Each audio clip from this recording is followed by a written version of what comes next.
In this video, we will guide you step by step on how to assemble and install your Web3Pi Ethereum node.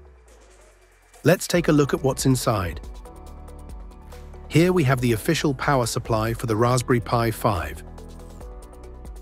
Next, the Raspberry Pi 5 with 8 GB of memory. The Argon Neo 5 case, designed for Raspberry Pi 5. The Ethernet cable. The HDMI cable. Precision pliers. 3D printed case with an LCD dashboard.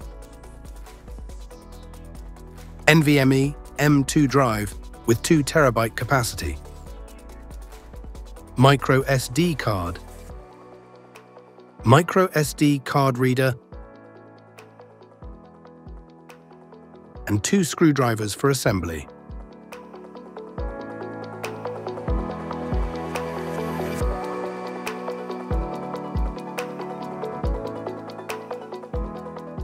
Let's prepare the memory card.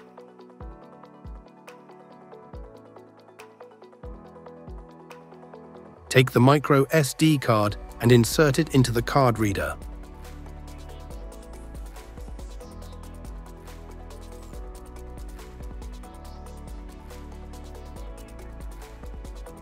Then, connect the reader to your computer.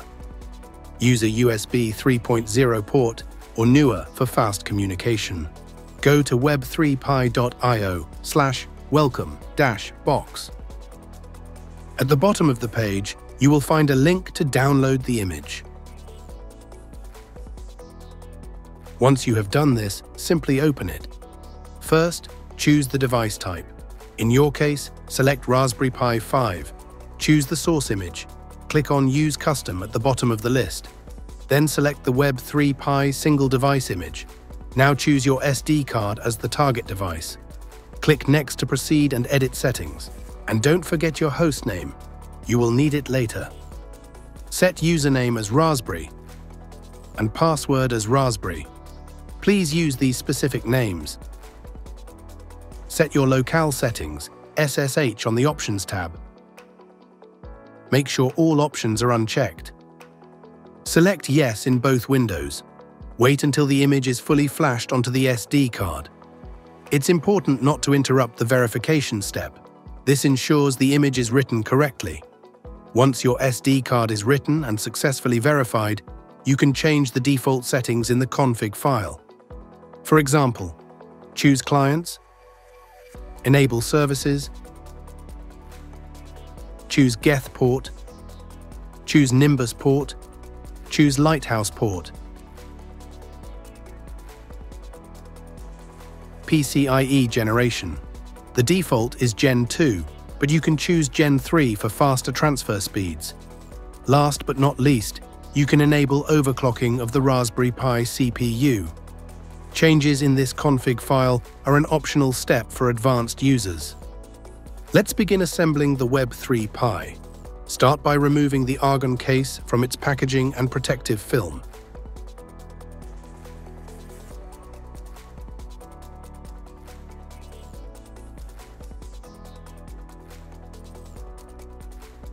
Take off the aluminium top cover, the one with the logo on it. Inside, you'll find a zip bag containing essential components. 2 flat cables, one is a spare, rubber feet, thermal pads, and screws.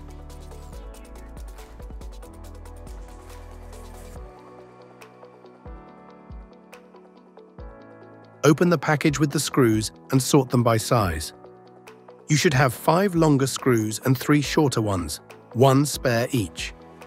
Pass the fan cable through the vertical gap in the case. There is a special groove for that cable.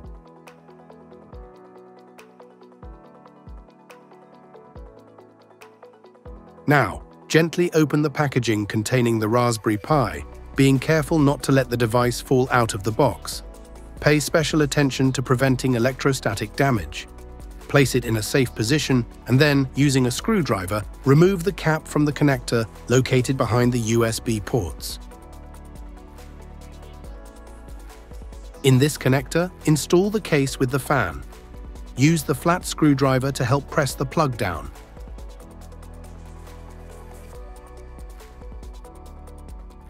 Now take the thermal pads, peel off the film, and stick them in the indicated spots. If your kit includes 2 thermal pads, stick them on the processor and the power section, in the bottom left corner next to the USB-C port. Make sure you have removed the protective film from both sides of the thermal pads. In the next step, take the PCIe ribbon cable and position it with the connectors facing you. Lift the brown flip on the white socket, insert the ribbon, and then push the brown flip to close the socket. Be precise. Place the second part of the ribbon in the larger opening of the case. Make sure the cable connected to the fan is secured in the guide on the socket. After inserting and pressing the Raspberry Pi 5 into the central part of the Argon Neo 5 case, they will adhere due to the stickiness of the thermal pads. To ensure good thermal conductivity, do this once and avoid removing the Raspberry Pi 5 from this part of the case again. Then pass the ribbon through the opening closer to the fan. Gently pull the ribbon to adjust its length. Attach the PCE cable carefully, ensuring a snug fit. Open the PCIe socket by pulling the brown tab, guide the ribbon cable through the slot, and then close the socket by pushing the brown tab.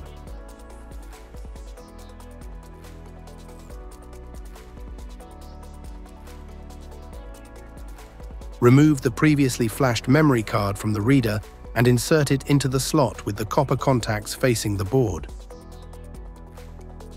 Close the case, turn it over, and attach the cover with the logo.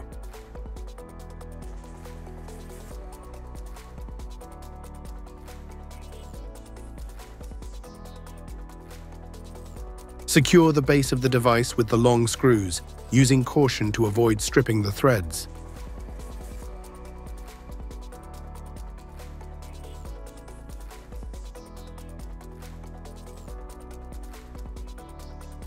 Unscrew the 4 small screws holding the NVMe heatsink. Remove the cover and gently take out the thermal pad. You can use a flathead screwdriver to do this. Using pliers, unscrew the screw point located in the row and then screw it into the first slot on the other side. The screw point is used to secure the NVMe memory, and you need to adjust its position to match the length of your device.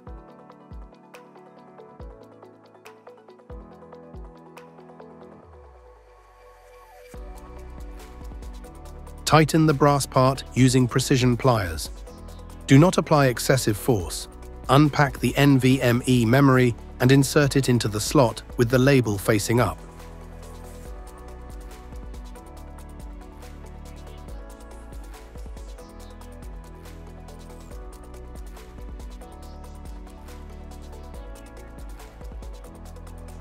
Loosen the tightened screw, place the drive so that it lies flat in the case, and then tighten the screw. Peel off the protective film from both sides of the thermal pad and carefully stick it on, pressing it gently.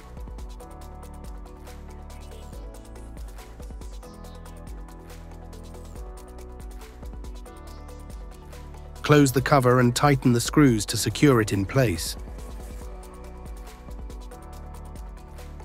Stick 4 self-adhesive rubber feet in the round indentations on the bottom part of the case.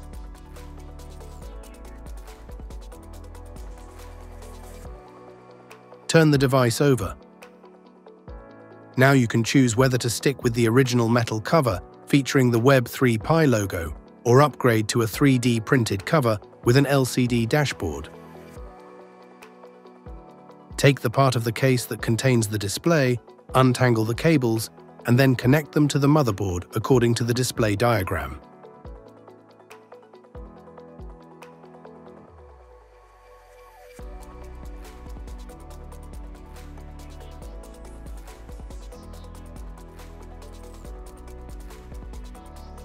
Now it's time to close the case. Ensure the cables don't obstruct the fan blades and don't get pinched when sliding the case with the screen into place. Then, secure it with the 2 small screws. And there you have it. Your Raspberry Pi is ready for the installation process. The next step is connecting the cables and powering up for the first time. Start by plugging in the Ethernet cable with Internet access and DHCP enabled. Then, connect the power to the USB-C port. The Raspberry Pi 5 runs automatically once connected. Leave the device for 8 to 15 minutes to complete the installation process. During this time, do not disconnect the power or internet connection. You can monitor the installation process through a browser on any computer connected to the same local network. To do this, open your browser and enter the host name, followed by .local. By default, this is eop-1.local. The page should become accessible about 3 minutes after the initial startup. You should see a page similar to the one currently displayed.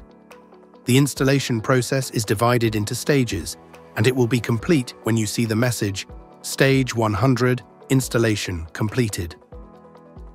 Please note that the monitoring page may become temporarily unavailable as the Raspberry Pi restarts 3 times during this process. You may need to refresh the page. On this screen you can check the device's IP address and hostname, view system uptime, review installation logs, access the Grafana dashboard. Grafana monitoring needs a few minutes to start up and begin gathering data. After about 3 minutes from the operating system boot, it should be fully ready to use. You can then access the Grafana management dashboard by clicking the button shown in the video. You'll be greeted by the login screen.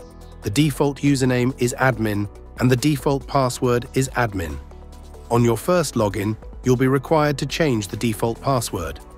Enter your new password twice and make sure to remember it. Press the Submit button to continue. From the left-hand menu, select Dashboards, then choose Ethereum Nodes Monitor from the list of available dashboards. In the top left corner, you'll see the node status, along with the status of the execution and consensus clients. During the first few minutes, their statuses may change from gray to yellow, and then to orange. Shortly after, all 3 should turn orange, indicating that blockchain synchronization is in progress.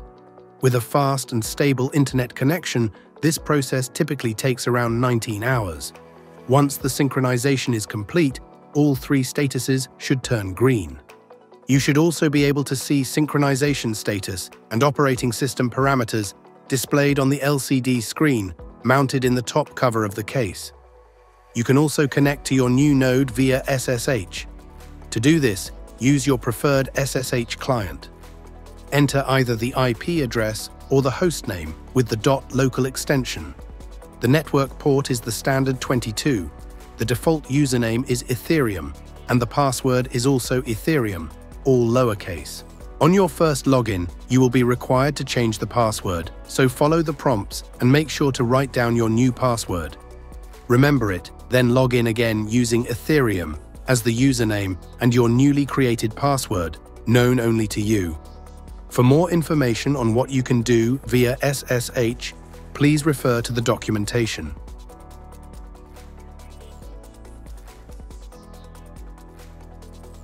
Congratulations! You've just assembled your Web3Pi node. We hope you found this guide helpful. Now be patient. Synchronization can take 19 hours or more, depending on your internet speed. For more information, visit our website at web3pi.io, and for support, join us on our Discord channel. Thank you for watching.